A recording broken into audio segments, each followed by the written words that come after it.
Sina ku caso aqui tata net depois ku tá tem uma história bastante larga riba assunto diverso na escola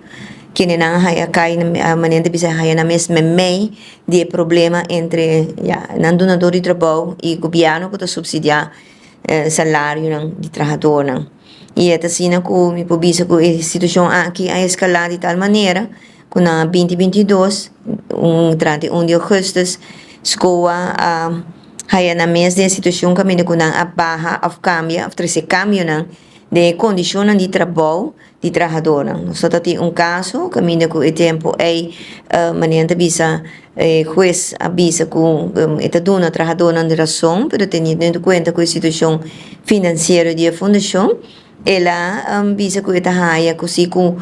salário não por hora barra com 5%. Después de 6, no se vuelve lanzar un otro caso, uno para motivo que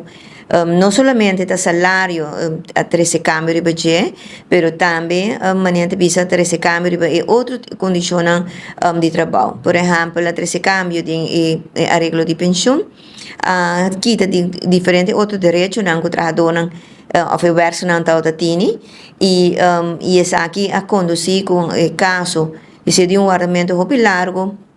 Para caso bindilante, mi porbisa que na dezembro último caso vou tratar e não estou contente com o resultado, vou que não, por motivo que o juez arraia que uno, em verdade, não está tendo mais de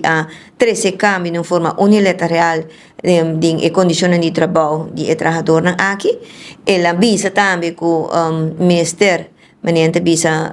esta dona exigência e trabalhador na razão de na exigência na e me se devolver trabalhador na bisa aqui também tudo é direito não quando tem e de outra banda que tauta é outro de duas exigências tauta tá caminho com nós bisa que já arriba tema também que aqui tá placa for de trabalhador na aqui nós tá pedi para tem devolver essa aqui não e essa aqui também juez a dona razão para te bisa te referir back na caso no dia 20 de fevereiro, por motivo que nós temos